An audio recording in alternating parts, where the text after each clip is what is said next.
बिस्मिल्लाहिर्रहमानिर्रहीम सल्लल्लाहु अलैहि वसल्लम। अस्सलाम वालेकुम क्लास 8। उम्मीद है आप सब खैरियत से होंगे। आज हम करेंगे यूनिट 1 की एक्सरसाइज 1.17 के क्वेश्चन नंबर 7 एंड 8 को। इससे कबल हम प्रीवियस वीडियोस में एक्सरसाइज 1.17 के क्वेश्चन नंबर 1 to 6 क्वेश्चंस तक डिटेल से इन तमाम क्वेश्चंस को डिस्कस कर चुके हैं। इन तमाम के लिंक्स मैंने डिस्क्रिप्शन में दे दिए हैं, आप इनसे रिलेटेड भी लेक्चर ले सकते हैं। एक्सरसाइज 1.17 के क्वेश्चन नंबर 7 की जानिब चलते हैं। क्वेश्चन नंबर 7 है, Shayan takes 200 steps for walking a distance of 160 metre. Find the distance covered by him in 350 steps. तो इस क्वेश्चन में वो कह रहा है कि शयान जो है वो 200 स्टेप्स के साथ 160 मीटर का डिस्टेंस कवर कर लेता है। बताइए कितना डिस्टेंस कवर करेगा अगर वो 350 स्टेप्स जो है वो ले। ठीक है, तो अब यहाँ पे दो हमारे पास क्वांटिटीज़ हैं, एक है स्टेप्स और एक है डिस्टेंस। तो इन दोनों के बिटवीन में हमें रेशो जो है वो लिख लेनी है, स्टेप्स रेशो डिस्टेंस। तो हमारे पास यहाँ पे जो सबसे पहले उसने स्टेप्स दिए हैं वो 200 स्टेप्स हैं, तो यहाँ स्टेप्स के नीचे आ गया 200, और जो डिस्टेंस वो कवर करता है इन स्टेप्स के साथ वो है 160 मीटर, तो यहाँ पे आ गया 160। और अब वो कह रहा है find the distance covered by him in 350 steps. तो अब स्टेप्स कितने हो गए हैं 350, और इन स्टेप्स के साथ जो है वो कितना डिस्टेंस कवर होगा उसको हम x के इक्वल लेट कर लेंगे। यहाँ पे भी हम लिख लेंगे let x be the distance covered by Shayan in 350 steps. कि 350 स्टेप्स के अंदर वो कितना डिस्टेंस कवर करेगा, ये हमने x के इक्वल लेट कर लिया। अब अगर हम इन दोनों क्वांटिटीज़ को देखें तो 200 स्टेप है और 160 मीटर का डिस्टेंस है। अब स्टेप्स क्या हुए हैं, बड़े हैं, तो स्टेप्स बड़े हैं इसका मतलब फासला भी ज़्यादा कवर होगा। ठीक है, when the steps are increased the distance is also increased. ठीक है, तो एक क्वांटिटी के बढ़ने से दूसरी क्वांटिटी भी क्या होगी, बढ़ेगी। अब स्टेप्स की तादाद बड़ी है तो फिर फासला भी उसी के मुताबिक बढ़ेगा। तो हम बात कर रहे थे कि स्टेप्स के बढ़ने से डिस्टेंस भी बढ़ेगा। 200 स्टेप्स लेने से वो 160 मीटर का डिस्टेंस कवर कर जाता है, तो 350 स्टेप्स लेने से वो ज़्यादा दूर जो है वो ज़्यादा डिस्टेंस कवर करेगा।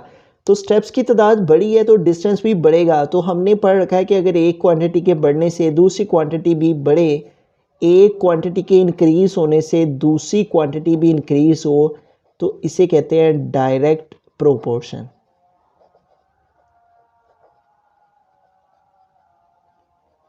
एक क्वांटिटी के इंक्रीज होने से दूसरी क्वांटिटी भी इंक्रीज हो तो इसे डायरेक्ट प्रोपोर्शन कहते हैं। और डायरेक्ट प्रोपोर्शन में हमने दोनों जो एरो हैं वो ऊपर को लगाने हैं। ठीक है, अब जिधर एरो का ये हेड है, ठीक है, उस वैल्यू को हमने नीचे लिखना है, यानी 200 नीचे आ जाएगा, और जिधर एरो की ये टेल है वो वैल्यू न्यूमरेटर में आ जाएगी, ऊपर आ जाएगी। ठीक है, इधर इसी तरह इधर भी जिधर एरो का ये हेड है वो वैल्यू नीचे, ठीक है, और जिधर एरो की ये टेल है वो वाली वैल्यू ऊपर। ठीक है, जिधर एरो का हेड था वो वैल्यू नीचे आ गई, दूसरी वैल्यू ऊपर, जिधर एरो का हेड था वो वैल्यू नीचे और दूसरी वैल्यू ऊपर। अब इसकी क्रॉस मल्टीप्लिकेशन करेंगे, इस वैल्यू को इसके साथ multiply, 350 multiply 160 is equal 200 multiply by x। ठीक है, तो अब हम जो है वो इसको आगे मज़ीद सिंप्लीफाई करते हैं। इन दोनों को हमने मल्टीप्लाई करना है, इन दोनों क्वांटिटीज़ को। ठीक है, आप डायरेक्ट भी मल्टीप्लाई कर सकते हैं कैलकुलेटर की मदद से, अगर कैलकुलेटर लो नहीं है। अगर कैलकुलेटर लो है तो आप कैलकुलेटर की मदद से भी कर सकते हैं, अगर लो नहीं है तो आप मैनुअल तरीके से भी मल्टीप्लिकेशन कर सकते हैं। 350 मल्टीप्लाई 160, तो 0 0 टाइम्स 0 0, 5 टाइम्स 0 0, 3 टाइम्स 0, यहाँ पे क्रॉस यूज़ करेंगे। अब 6 0 टाइम्स 0, 6 5 टाइम 30, 0 आ गया, 3 कैरी चला गया। 6 3 टाइम 18, 18 में 3 प्लस किए तो 21, यहाँ पे डबल क्रॉस यूज़ कर लिया। और अब 1 के साथ मल्टीप्लिकेशन कर लेंगे, 1 0 टाइम 0, 1 5 टाइम 5 एंड 1 3 टाइम 3। अब इन सबको ऐड कर लेंगे, 0 ये भी 0 आ गया, ये भी 0, 5 और 1 6 और 3 और 2 5। तो यूँ इन दोनों की मल्टीप्लिकेशन से क्या आ गया 5 6 और इसके साथ 3 0, 56,000 इज इक्वल टू 200 को x से मल्टीप्लाई किया 200x आ गया। अब ये 200x के साथ उधर मल्टीप्लाई कर रहे हैं, अगर एक वैल्यू की तरफ मल्टीप्लाई हो रही हो तो दूसरी तरफ आके डिवाइड हो जाती है। 200 उधर मल्टीप्लाई कर रहा था, इधर आके डिवाइड हो गया, ठीक है, और इधर रिमेनिंग x रह गया। अब ये 20 इस 20 से कैंसिल हो गए और रिमेनिंग क्या रह गया 560/2 इज इक्वल टू क्या आ गया x, ठीक है। अब इसको जो है वो हमने 2 पे डिवाइड कर लेना है, ठीक है।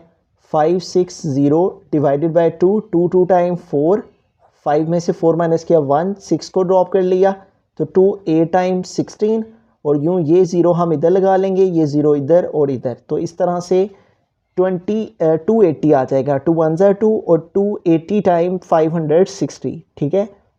तो 280 स्टेप्स जो है वो आ जाएंगे। r लिखकर x इज इक्वल टू 280 और साथ में जो है वो डिस्टेंस थोड़ी कवर हुआ है तो साथ में मीटर आ गया, ठीक है। तो 200 स्टेप से 160 मीटर का डिस्टेंस और 350 स्टेप से कितना डिस्टेंस कवर होगा 280 मीटर का डिस्टेंस शयान जो है वो कवर कर लेगा। Find the distance covered by him in 350 steps, तो कितना डिस्टेंस आया 280 metre of distance covered by him in 350 steps. बिस्मिल्लाहिर्रहमानिर्रहीम। क्वेश्चन नंबर 8 की जानिब चलते हैं। क्वेश्चन नंबर 8 है, in 25 minutes a train travels 20 kilometre, how far will it travel in 5 minutes. तो एक ट्रेन है जो कि 25 मिनट में 20 किलोमीटर का फासला तय करती है। वो कह रहा है कि how far will it travel in 5 minutes, वो 5 मिनट में कितना फासला तय करेगी। तो यहाँ पे दो क्वांटिटीज़ हैं, एक टाइम है और दूसरा जो है वो डिस्टेंस है, ठीक है। तो इन दोनों के बिटवीन में हम रेशो लिख लेते हैं, टाइम रेशो डिस्टेंस। तो सबसे पहले कितना टाइम उसने दिया हुआ है 25 मिनट, तो यहाँ पे आ गया 25 मिनट्स और डिस्टेंस कितना कवर होता है 20 किलोमीटर। और अब कितना टाइम हो गया है ट्रैवल इन 5 मिनट्स, 5 मिनट जो है वो टाइम हो गया और वो कह रहा है कि कितना डिस्टेंस कवर हो, how far will it travel, कितना फासला तय होगा 5 मिनट के अंदर, ठीक है। तो उसको हम डिस्टेंस को x के इक्वल लेट कर लेते हैं, यहाँ पे भी लिख लेते हैं let x be the distance which can be covered in 5 minutes, ठीक है। x के इक्वल जो है वो हमने लेट कर लिया इस डिस्टेंस को जो कि हमने मालूम करना है। तो अब यहाँ पे देखें हमारे पास टाइम जो है वो 25 मिनट था तो 20 किलोमीटर का फासला तय हो रहा था, ठीक है। अब टाइम क्या हो गया, कम हो गया, तो कम टाइम में जो फासला है वो भी फिर कम कवर होगा, ठीक है।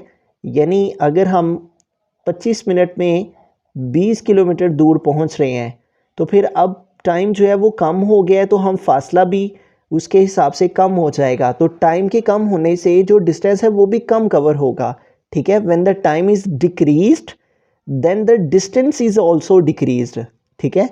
टाइम के कम होने से जो फासला है वो भी कम कवर होगा, तो एक क्वांटिटी के कम होने से फासला भी कम कवर होगा, इसलिए एक क्वांटिटी के कम होने से अगर दूसरी भी कम हो, ठीक है, अगर एक क्वांटिटी डिक्रीज होती है और उसकी वजह से दूसरी भी डिक्रीज हो रही हो तो इसे भी डायरेक्ट प्रोपोर्शन कहते हैं। और डायरेक्ट प्रोपोर्शन में दोनों एरो ऊपर को लगाते हैं, ठीक है। और यहाँ पे लिख भी देंगे कि ये डायरेक्ट प्रोपोर्शन है, ठीक है। ज़्यादा वक्त है तो ज़्यादा फासला तय होगा और कम वक्त हो गया तो कम ही फासला तय होगा, ठीक है। तो अब जिधर एरो का ये हेड है वो वाली वैल्यू नीचे लिखेंगे और दूसरी वैल्यू जिधर टेल है एरो का वो वैल्यू ऊपर। जिधर एरो का ये हेड है वो वाली वैल्यू नीचे आ जाएगी, यानी 20 नीचे आ जाएगा, और जिधर ये टेल है वो वाली वैल्यू ऊपर आ जाएगी, ठीक है। जिधर एरो ये बना होता है, एरो का निशान होता है, वो वाली वैल्यू नीचे लिखते हैं और जिधर एरो की ये टेल होती है वो वैल्यू ऊपर लिखते हैं। एरो का हेड हो वैल्यू नीचे और जिधर ये टेल है वो वैल्यू ऊपर, और डायरेक्ट प्रोपोर्शन में दोनों एरो ऊपर को लगाते हैं। अब इसको आगे सिंप्लीफाई करते हैं, क्रॉस मल्टीप्लिकेशन कर लेंगे, ठीक है। 5 multiply by 20 is equal to 25 multiply by x। अब यहाँ पे देखें हमारे पास है ये जो 25 है ये इधर मल्टीप्लाई कर रहे हैं, अगर एक वैल्यू एक तरफ मल्टीप्लाई हो रही हो दूसरी तरफ आके डिवाइड हो जाती है, 25 इधर आके डिवाइड हो गया, इधर मीनिंग रह गया x। अब यहाँ पे देखेंगे ये 5 है और ये 25 है, तो ये दोनों 5 के टेबल पे डिवाइड हो जाते हैं। 5 1 टाइम 5, 5 5 टाइम 25, तो 5 के टेबल से ये दोनों कट कर दिए। 5 1 ज़ार 5, 5 5 ज़ार 25, तो रिमेनिंग ऊपर क्या रह गया 21 ज़ार 20 और नीचे क्या रिमेनिंग रह गया 5। अब 20 को 5 पे डिवाइड कर लेंगे तो इसकी भी कटिंग कर लेंगे। 5 1 टाइम 5, 5 4 टाइम 20 होता है, तो यूँ 4 इज इक्वल टू आ गया x।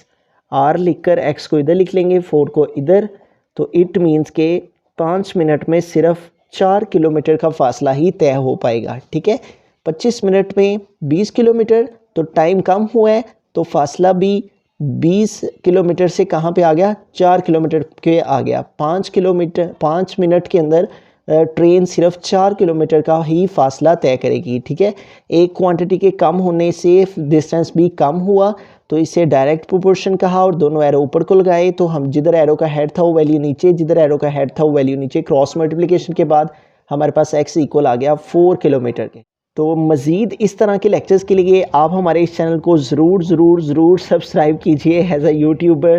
जैसे तमाम यूट्यूबर रिक्वेस्ट करते हैं, मेरे भी आप तमाम ऑडियंस से रिक्वेस्ट है कि हमारे इस चैनल को ज़रूर सब्सक्राइब करें। आपका सब्सक्राइब करना, कमेंट करना और लाइक करना और हमारी इस वीडियो को शेयर करना हमें मज़ीद मोटिवेट कर देता है और हम इस तरह का ताकि मज़ीद आपके लिए कंटेंट लेकर आते रहें। Thank you so much for watching this video. Allah निगहबान।